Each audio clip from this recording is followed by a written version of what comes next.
Good evening. At this time, I'd like to call our City Council work session to order.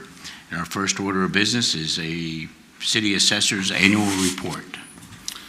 Mayor, Vice Mayor, members of council, the City Assessor, Mr. William Butt, will provide the annual assessment report for you.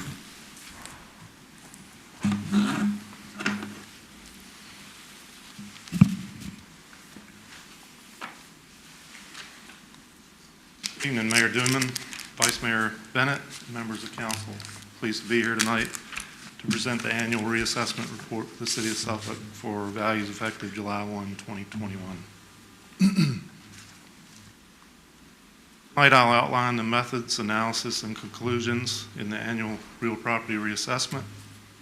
I'll talk a little bit about the real estate market pertaining to the city from January 1, 2020 through December 31st, 2020. Present the estimated proposed assessments, and we'll talk about next steps going forward. Sorry.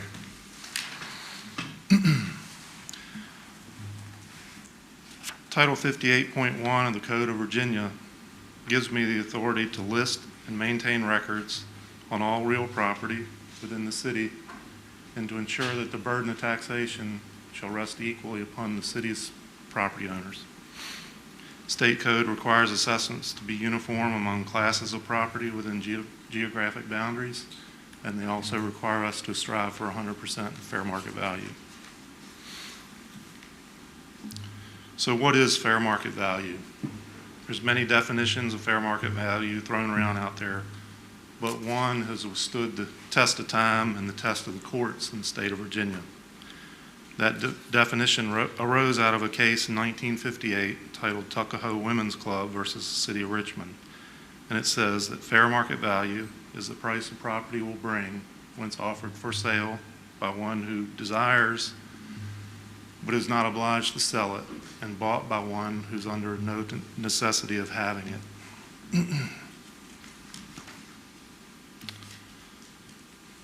One of the things I've done over the first month here in office is rewritten our mission, and it basically says this: our mission is to accurately identify, list, classify, and appraise all real property in the city in a fair and equitable manner as mandated by the Code of the State of Virginia, the Code of the City of Suffolk, in accordance with the professional guidelines set forth by the International Association of Assessing Officers. And it's my duty to ensure that this mission is carried out in a respectful and well-ordered manner by a well-trained professional staff dedicated to the service of the citizens of Suffolk.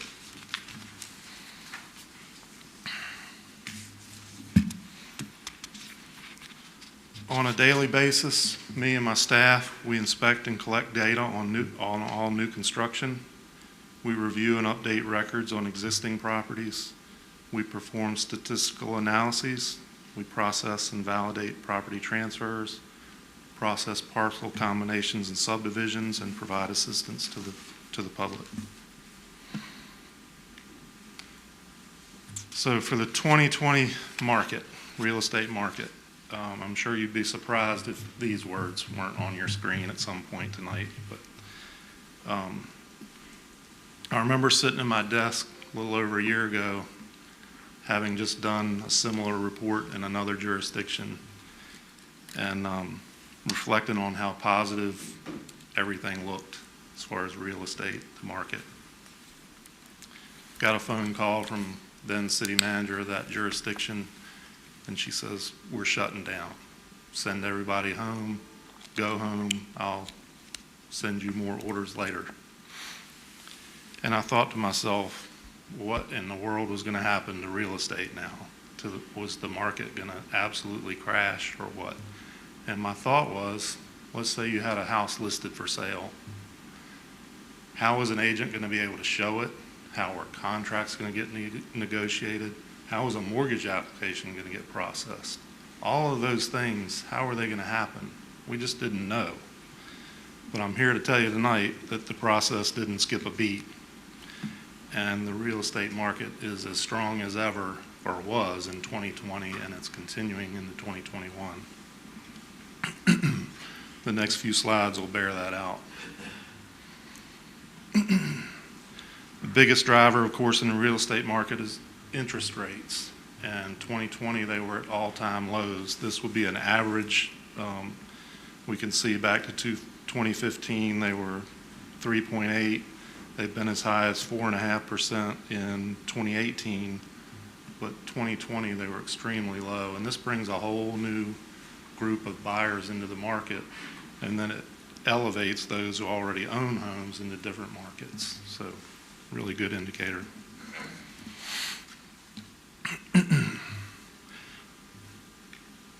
Transfers year over year. This was one that really shocked me when I saw it.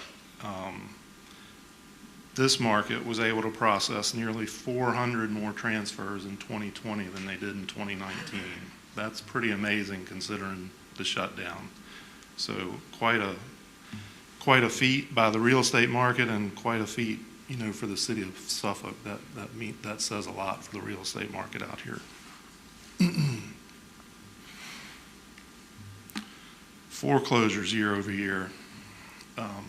This is one I was really kind of reluctant to include the 2020 data because, as we all know, mortgage servicers suspended foreclosure activities for most of the year and in most cases.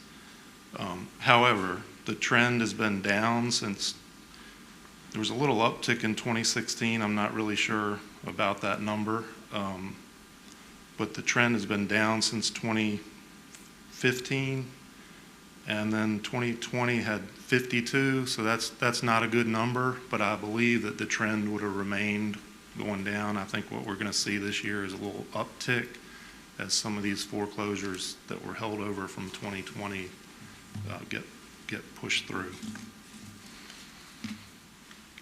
The median days on the market for sold properties. Again, another good indicator of the strength of the market.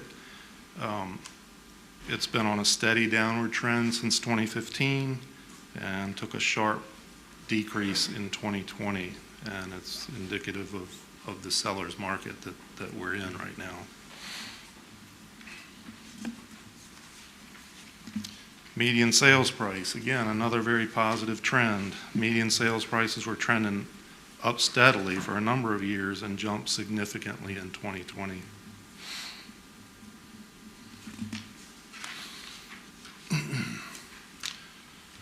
This slide shows a comparison of the increase in median sales price in the 7 cities in the Hampton Roads region. The fact you see Suffolk is third from the bottom, that's not a real concern, because the 4 cities above Suffolk have a lot of older inventory that's being converted into new infill type inventory, so that tends to skew their number in the percent change upward considerably. But again, we look good compared to Virginia Beach and Chesapeake, who have similar inventories that we do.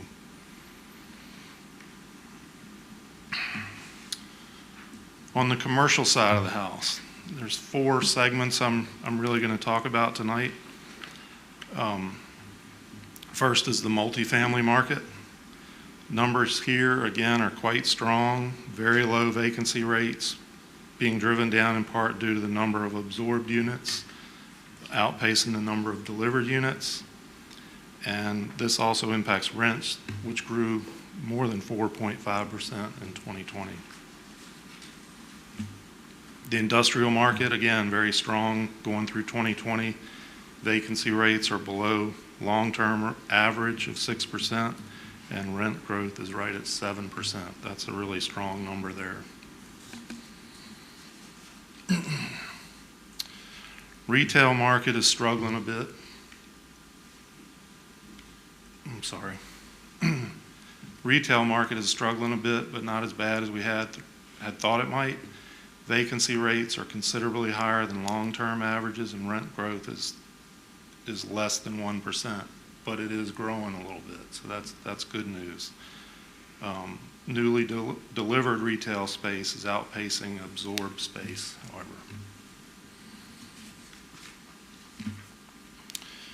And the office market.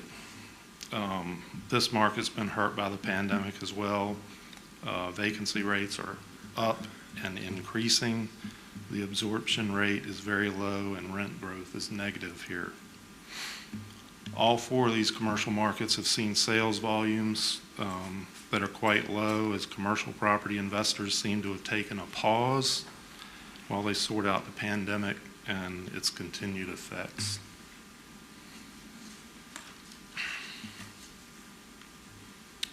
And now for the reassessment.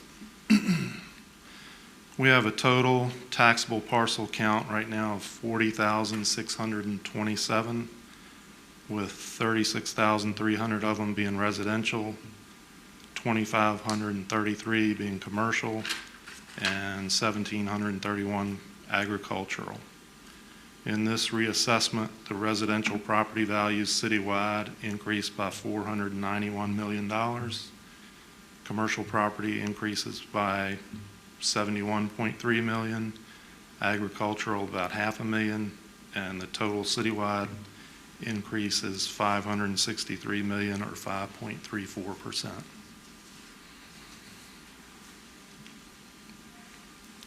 The total taxable value as of July 1, 2020 was $10.55 billion. The total proposed value as of July 2021 will be $11.11 billion. And again, that's a total increase of 5.34% and a total impact on revenue at the current tax rate of $6.2 million.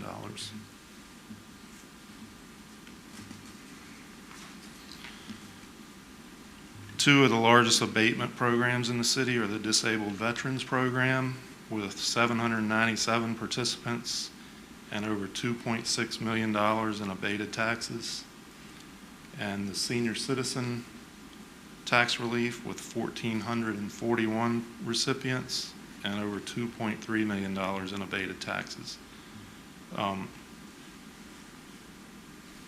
With the short amount of time that I've been here, these numbers are sort of hot off the presses right now, so I don't have a report on the land use, but I will give you a report back in the next week. The numbers are sort of coming out as we go, and but I'll have those totals for you in the next week. I'll give you a report back on that.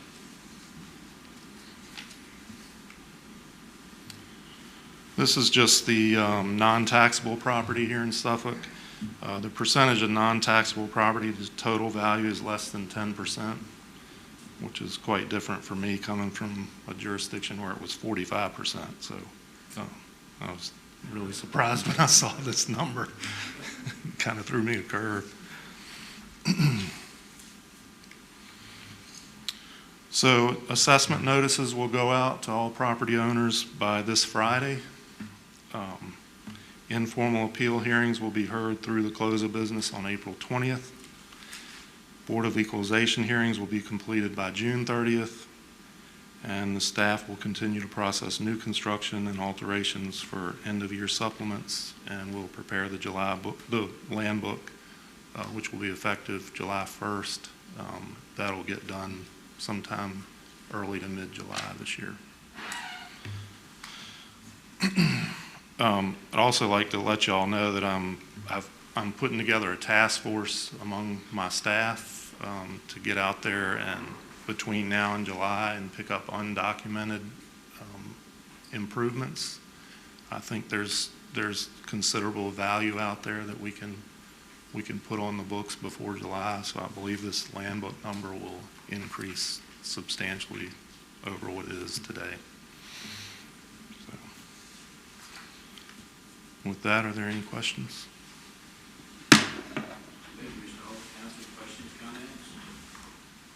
On the difference that you've seen in governmental buildings and things, the 10% as opposed to what you're used to, how's that going to affect us? How does that look like it will affect us by being only the 10% or whatever?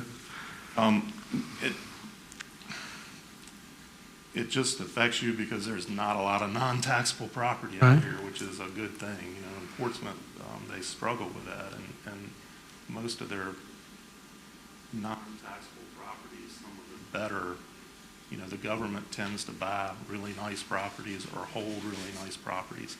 Out here, you don't have that, and I was just providing that for informational purposes. And how about on the, like the senior citizen, the abatement there? How does that look in compared to other things in history? Is Suffolk pretty much normal in that respect? I think Suffolk is pretty normal in that respect. The Disabled Veterans Program, which is a great program, is growing wildly. I think last year there were less than 500 participants here in Suffolk, but every city that program is growing just astronomically. Something that our veterans certainly deserve, Right. and they're out there, they're finding out about it, and they're taking advantage of it, which is a good thing. Fawcett? Thank you, Mr. Butt, for your presentation. It was good to see some of those numbers, even though that's still coming through the pandemic.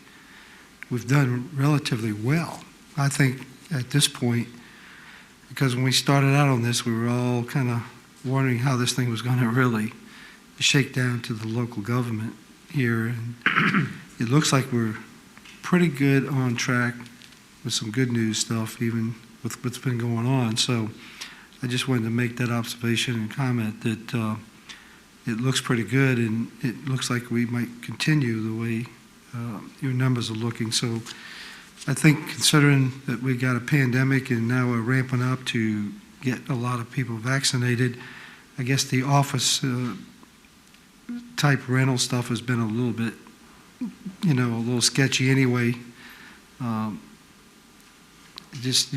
It's just part of the process with everybody working from home and so on and so forth. So that market might be a little shaky, but the rest of it seems to have taken a good track. So I'm pleased with what I see, and I'm hoping that we'll continue to see numbers that keep going in our direction, so that we coming into this next some positive things and percentages that are going to help us, particularly in our budget, for this upcoming year. So appreciate what you're doing, and thank you for being here and working with us each and every day. I think the real estate market here in Suffolk is obviously very healthy. That office market, we were figuring out different ways to work before the pandemic, and the pandemic kind of forced that on us. So the office market, I think, was struggling a little bit, like you said before that, trying to figure itself out. So we'll see what happens with it going forward. But that's not a big chunk of our value here in the city anyway. Else? Just a couple of comments and a few questions for you. I appreciate you revising the mission statement. Very well stated. If you adhere to that, it's going to serve our citizens well, and that is part of your mission statement. You had mentioned we had 400 more transfers in Suffolk. Are those on existing housing that was transferred, or does that include new housing? That includes new housing. Okay, so 400 either new or, okay, just transactions, period. One thing that stood out when you went back to the median sales price, and we talked about a 9.3% increase, excuse me, Suffolk has the highest median price of any of the Hampton Road cities, which I wouldn't think off the top of my head our median sales price would be higher than Virginia Beach, but it was by $10,000. So the increase itself, we talk about 9.3%, has to be relevant to the average price of the home too. So if we take what I saw was 160 and 70 for some of these neighborhoods, like you printed out, yes, they had a higher increase, but the net increase in dollars with us having that type of median sale price at 9.3% is pretty impressive. I'm sure between now and July 1st, like you said, you have some supplementals that you'll be doing. You have some pipeline. I got to ask, do your numbers include Amazon yet? Not yet, but they will July 1. Do you have a feel for about what that is in income? No, I I mean, I won't hold you to it. Just I need to get an appointment to go out there, but I know their building permit number is over 300 million, I believe. I don't know how much of that is personal property because there's a lot of robotics, I think, involved in that building. So, I think certainly more than half of that will probably be. So, I mean, if I'm doing the math, even if it's 2 million, 200 million, we're talking about over $2 million worth of additional real estate tax that would be generated solely by Amazon. Yes, sir. So And I definitely plan on putting on a partial, if it's not complete, I'll put on a partial assessment for the Yeah. lot one. So. Okay, well, that's good news, and I think we got good news coming. So all around, I think it's a good news story. It gives us some positive numbers to work with in our upcoming budget and even looking further down the road. Council, any other questions or comments? If not, Before I go, Yes, I just sir. want to, I want to thank Maria and Robert Lee and all my staff because obviously I've only been here a month and they worked really hard to get me these numbers and put this all together in a short amount of time. So I just want to get on the record. The staff is great. They've received me well and I'm enjoying working with them. So, excellent. Glad things are working well. all right. Thank you. Thank you. Okay, our next topic will be Stormwater Utility Fund update. Mr. Manager? Yes, Mayor, Vice Mayor, members of council, the Stormwater Utility Fund update presentation will be a two-part presentation. The Director of Public Works, L.J. Hansen, he'll provide an overview of the enterprise fund itself, its operations, action plans, and challenges. He'll be followed by the Director of Finance, Teelin Hansen. She'll discuss some of the financial elements of the fund itself. Good afternoon, Mayor, Vice Mayor, members of City Council. Unfortunately, the bulk of this falls on me, as my esteemed colleague from Finance says, you get all the talky part, and she just gets to come in and wrap it up. But I did think it would be appropriate to give City Council an update on where the stormwater utility is, and we certainly consulted with City Manager as we start to look forward. It feels also appropriate that we should maybe summarize a little bit about the Stormwater Fund, what it is and what it is not. And oftentimes, this is one of those things that I think folks see on their tax bills, don't always understand what the Stormwater Fund, what that stormwater utility is. First of all, it is an enterprise fund, meaning that it has to support its own obligations. At this point, the stormwater fee is $6 per month per ERU, and an ERU, again, just as a reminder, is it's a symbolic number that has been computed to be 3,039 square feet. It's an equivalent amount of impervious to the median residential lot. So what we have done is go through, look at all the residential lots, do a survey, and computed that about 3,039 square feet is about the amount of imperviousness that exists on the median residential lot. So we call that an equivalent residential unit. And we did that so that we could simplify our billing process, and it's very straightforward. It's a process that's done across multiple municipalities. I mentioned that this is collected with semi-annual tax billings, so it works out to be about $72 per year for an individual residence. Commercial accounts are billed by the number of ERUs that they have for their business. So you can imagine, if we talk about Amazon again, they're going to have a lot of ERUs. But as we talk about,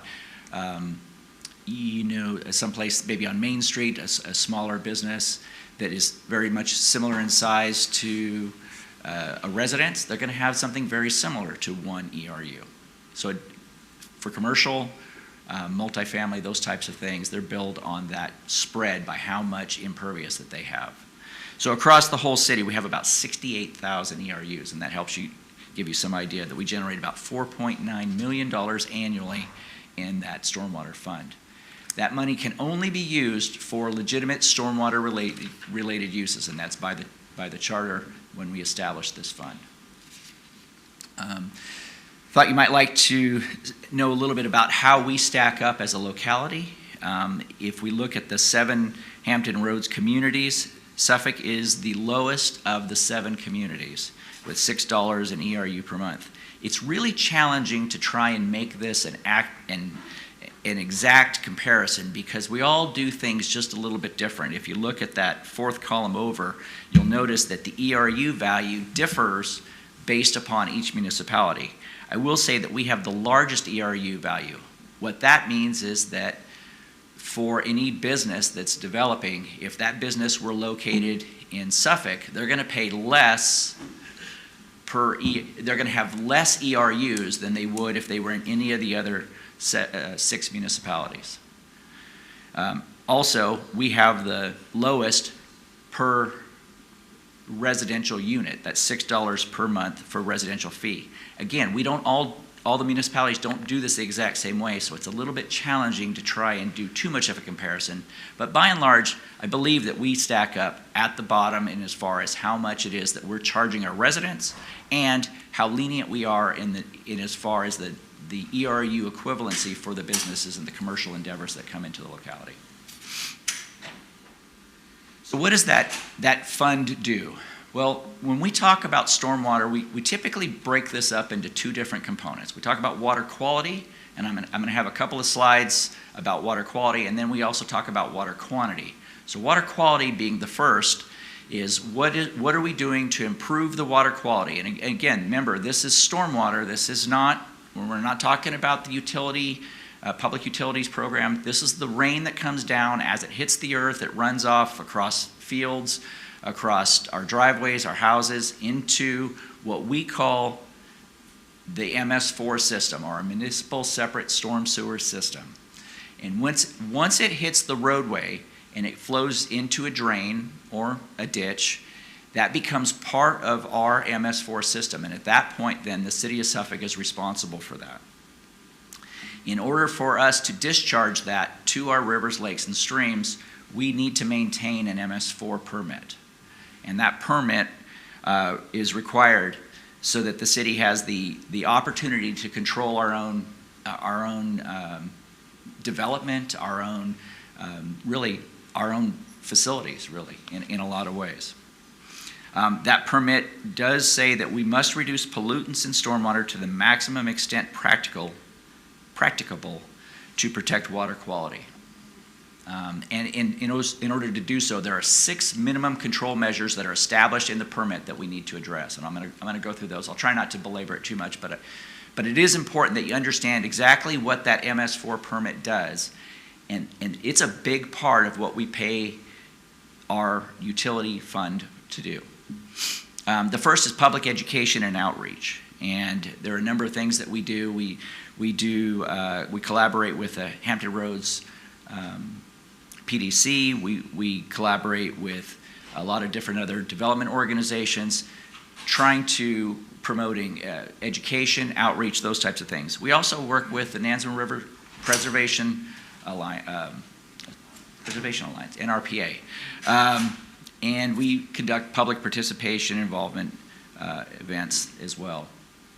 So things like Peanut Fest, advertising in the newspaper, to talk about cleanup events, those types of things. All of that plays into our overall public outreach and education. Another big part of our program is illicit discharge detection and elimination. You see this nondescript outfall pipe here. When it's not raining, we send folks out to check these and make sure that there's not water coming out of them. That's how we know if there's something that is unusual going on. Now, there's a couple of places where when it's not raining, water comes out because we have springs and those types of things. And we've mapped those and we've identified those. But on the whole, if it's the middle of August and we haven't seen rain for 3 weeks and there's a pipe that's trickling water out of it, chances are that's because something is coming out of that pipe that's not supposed to be coming out of that pipe. So that's a big part of our program. But it's not just identifying it, it's also trying to track it down, find out where it's coming from, what we can do to correct it. And all of this, again, is specified in our permit. We're also required to work on construction site runoff. This is a big part of our site plan review process, but we also have inspectors that go out and review for erosion and sediment control. This is not only on the projects that we build, but also on the projects that our developers, development community are doing. Post-construction runoff, these are the BMPs and the BMP inspections that we're very used to seeing.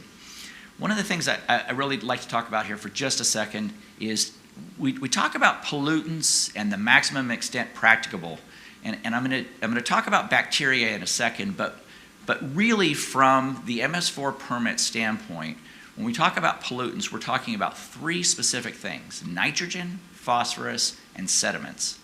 So we're not talking about gasoline, we're not talking about the things that I think a lot of people tend to think of.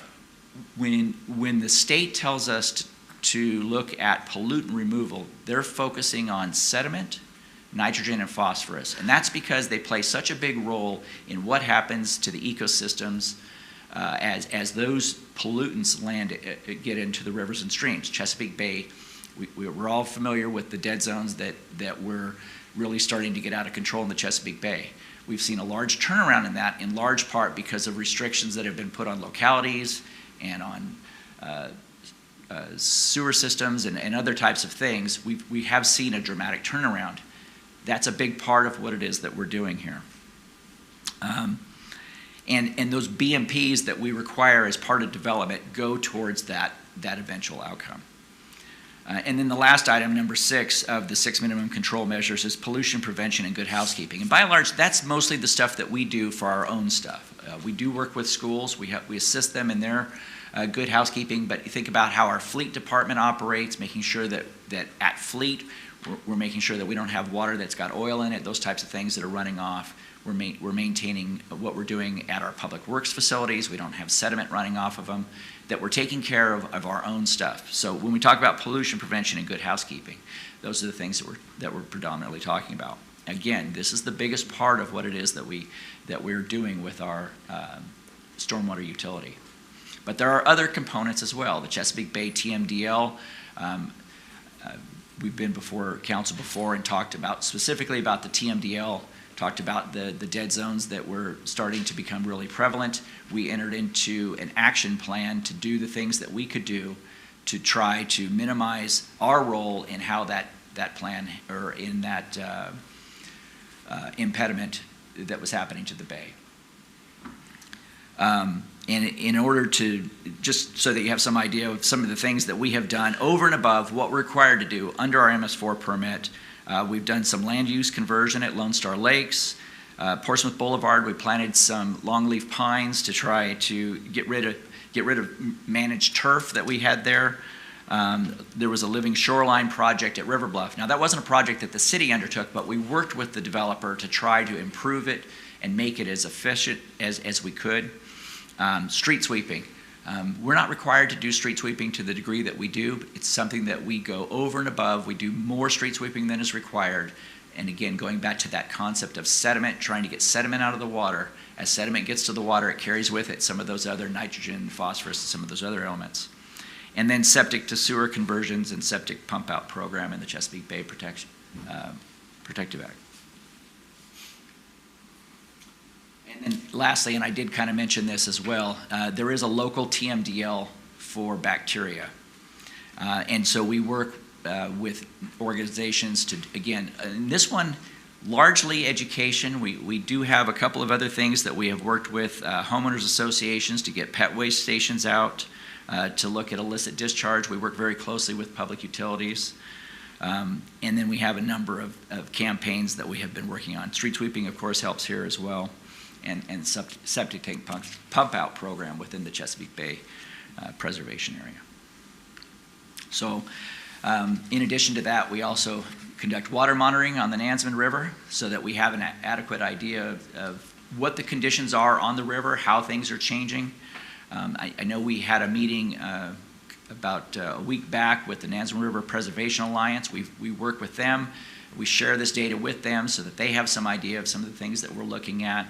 It's been very useful for us to try to have an understanding of what's going on in the river. And certainly as we talk about oyster harvesting, oyster health, we want to be a good partner in all of that.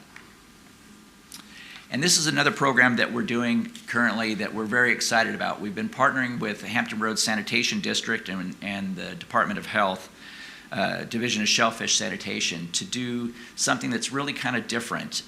Normally when we sample for bacteria, we can look for just a species of bacteria. But it's very broad, and that bacteria could come from any number of sources. It could come from dogs, cats, geese, waterfowl, any types of things. We have been able to work with these organizations to identify a specific genetic marker that comes predominantly from human waste.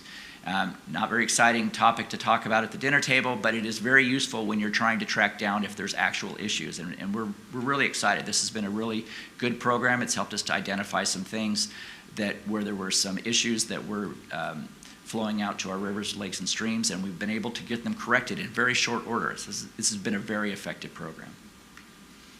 Okay, so all of that, we do all of that under the stormwater utility. But I think what most people think about as we talk about the stormwater utility, and what most people are oftentimes asking about, is the water quantity component, the flooding component. And there's a number of ways that we can deal with those types of issues. First of all, urban maintenance funds. We do receive urban maintenance funds from VDOT, but those funds are exclusive and can only be used for roadways. They can only be used to maintain specifically existing roadway networks that are in the VDOT system. We cannot use them for improvements. So if there's an undersized culvert or something like that, if it's marginal and it's failing, we can upsize it slightly. But if I use a good example, if you look at 460, we had that significant problem that we had to go out, and that was a capital improvement project. We could not use roadway maintenance funds to do that because it was such a large-scale improvement. It was not something that we could do. And so the other thing that we have to keep in mind is that oftentimes when there's drainage issues that are away from the road, we're not able to use urban maintenance funds for that. We do have an annual fund transfer to roadway maintenance from our stormwater program. We transfer about $300,000 annually. That assists roadway maintenance with doing some things to help the stormwater fund. I mentioned enhanced street sweeping. VDOT will pay us to do street sweeping, but they won't pay us to do the enhanced street sweeping. They'll allow us to clean ditches and things that are tied to the road, but if we get too far afield, sometimes we need to make sure that we're being appropriate, that we're spending the state's money appropriately. We don't run afoul of anything that we're doing. We use that $300,000 to kind of help us do those types of small projects. And then lastly, we have a citywide drainage improvement. This is in the CIP. And this year, I'm not sure if it was this year or last year, we raised it to $500,000 annually. We did at one point, we had a rural drainage project and then an urban, and we decided we'd just put it all together and make it citywide. And this has been a good program, but unfortunately it's really not enough to tackle all of the things that we have. But we have used it successfully. We'll continue to use it successfully for smaller projects. And here's an example of one of those projects. This is Saddlebrook Estates off of Kings Fork. This intersection here during high-intensity summer storm rain events would flood. Under a normal rain event that would come in and last 4 or 5 days, it had no problem. But one of those summer gully washers that would the skies would open up, this intersection would flood about once or twice a year. And you can see that car sitting out there. There were a couple of people that had vehicle damage. So this was a project where we needed to go in a relatively new neighborhood and go back and increase the amount of drainage to be able to do it. Now, we were able to do that with the citywide drainage improvement project, but we're not always able to do that. So as we talk about the fund and the challenges that face it as we start to move forward, events like the one I just described to you, we're seeing that more and more. Right? I mean, it used to be semi-rare that we had flooding at the Kimberly Bridge. Now it seems like it's an altogether kind of common event. It used to be that we would see flooding on West Washington a couple times a year. Now it seems like it's a little bit more than a couple times a year. Understand that all of these things are designed based upon the best information that the engineers have at the time, and that's based upon predictive models and those types of things. But we are definitely seeing some type of climate change. And those intense storms are providing more flooding than we have seen historically. Aging infrastructure. We are a city that has been in existence for a very long time, and some of these pipes were put in the ground many decades ago. And some of them are really, really, really old, and some of them are really starting to fail at this point. So we are starting to see where we have aging infrastructure and older systems that are starting to cause us some problems. Another thing that's probably important to note too is that we do have a changing citizenry. And I think that as we think about the growth that we are seeing, even in just ones and twos development in the rural community, sometimes these folks have moved from other places and they're not used to seeing water. They're not used to seeing water in the ditch. I would tell you that when somebody calls me and tells me they have flooding and I go out to a site and I see water in the ditch and they're saying it's terrible and I'm saying it's great, we're not speaking the same language. And the reason I say it's great is because it's in the ditch. It's not up under their house, it's not in the road, it's in the ditch. That's where it belongs. But oftentimes I think we have this expectation that the water should hit the ground, hit the ditch, and race out to the rivers and streams. We don't really want that, or we're going to have problems at Kimberly again, because we're going to all the water will be out there. It needs a little bit of time to move through the system. We expect it to move through the system like that. So, but not necessarily everybody understands that, and so of course that's a challenge, and so we want to make sure that we understand that. Ever-changing environmental regulations. It used to be that you could do a lot when it came to ditch maintenance.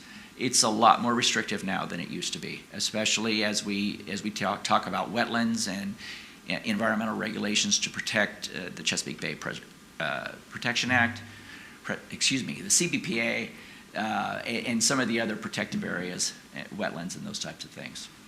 And then lastly, I kind of alluded to this, is we do have a changing population that really very low tolerance for even nuisance types events that probably people that have lived here a long time say, yeah, I've seen this. It's been around. I'm aware.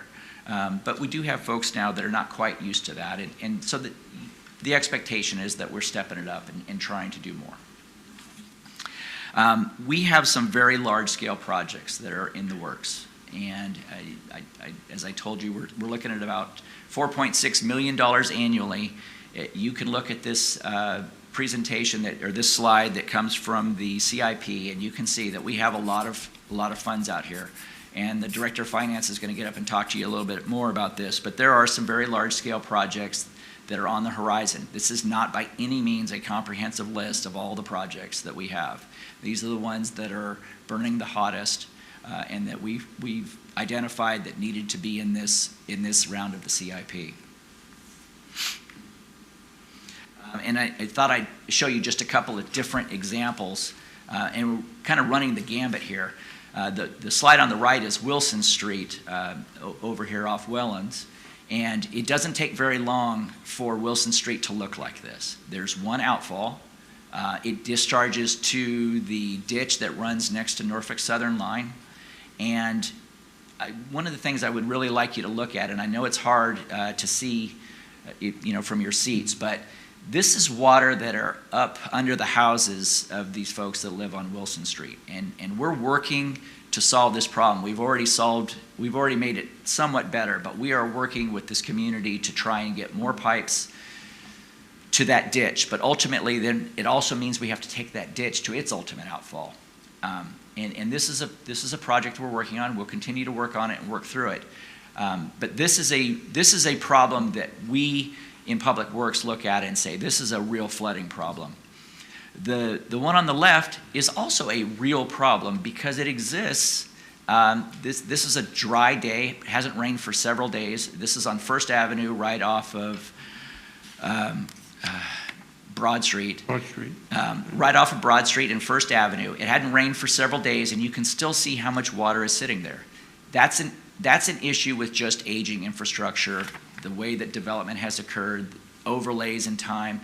But both of these are significant projects that are going to require a significant capital outlay to solve. And with that, I'm going to turn it over to the Finance Director to talk about that part.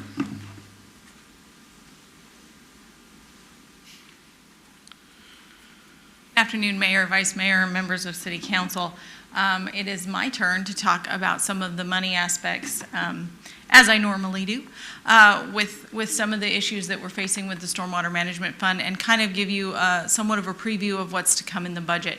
So LJ put the slide up earlier with the CIP. This is kind of it is a repeat of the information that was on about 2 slides ago for him and what we have in the adopted CIP. You can see that we've got about $22.5 million, a little over $22.5 million worth of projects programmed out there for the first 5 years.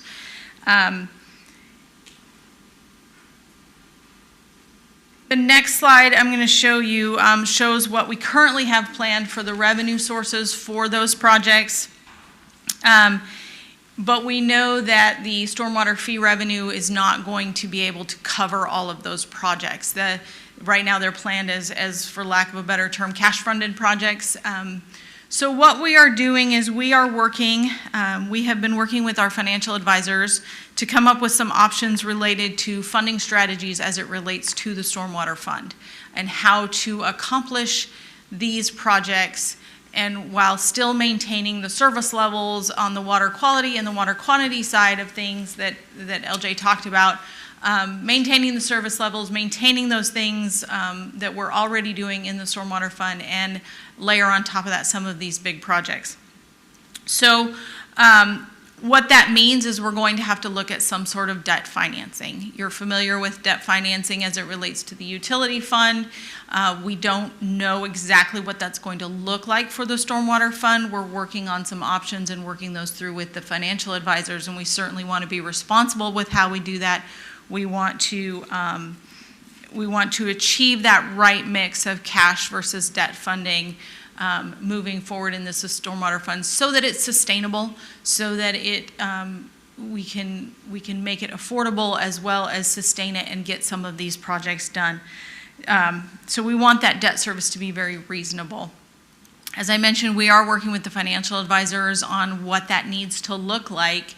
And so in a couple of weeks, when I come back up here and stand before you and talk about the proposed operating budget, you will see where we think that stormwater rate needs to be in order to appropriately balance this cash versus debt mix, so that we can maintain the service levels that we provide in the Stormwater Fund, be able to look forward through this CIP to be able to accomplish some of these really big projects that are needed and that certainly are important, but also maintain affordability. So that's kind of a preview of what's to come. We haven't landed on exactly what that looks like just yet, but in a couple of weeks you will see what we're proposing as it relates to that. With that, I am done with the talkie-talkie. So both LJ and I are here and available to answer any questions that you might have. Thank you, Ms. Hanson. Mr. Hanson, council, questions, comments? Councilman Goldberg? Mr. Hanson. Oh. We'll keep both. The Wilson Street picture is that used to be my paper route as a kid. I had that whole neighborhood, and over the years, I never saw that. I mean, maybe every now and then a little puddle or whatever, nothing like that. Is that because of the aging system, or what's caused that? I mean, are we getting more rain for sure, but I've never seen it like that. It's a combination of factors. It is age. Age plays into it, but age is not just. It's not just because it got older. The size of the pipe didn't shrink because it got older. Not like my arteries, unfortunately. But it really is. As time has gone by, you know, we've done mills and overlays, and so that kind of raises that level up, and we see that a lot, especially as that picture from First Avenue. But it also kind of closes that throat in, which is why now we make sure that we're milling off every bit as much as we're putting back down. That's part of the issue. Part of the issue is that as the railroad has done their resurfacing of their stuff over time, they push more ballast down into the ditch. So the ditch used to actually be bigger. There's pipes that run underneath Wellens, and then it runs over towards Lakeview. all of that stuff has been impacted over time. There's trees that grow up in the ditch. Somebody comes along and they fill in a little bit more of the backyard. All of these things just migrate over time, and that's what causes, that's where age kind of gets us. Thank you. Yep. Johnson? LJ, while you're standing there, my concern, because in my area of the city, as you know, in like all areas of the city, the flooding has definitely been a unique year because of all the rain we've had. And we know it's because of the rain. And I'm one of those people who've lived here my whole life, and it doesn't affect me because I realize that when the new people are saying otherwise. Every time we build a new house in the rural area of the city, we're affected. Every time we put in a driveway, we're affected. Every time there's a new development coming in, it's affected. So I guess my question, though, is are we approaching this from a standpoint that we're going to be securing money from all of this development somehow to help us with the problem rather than putting a tax on everyone? Or do we honestly need to look at the fact that maybe we don't get work with $6 a month anymore?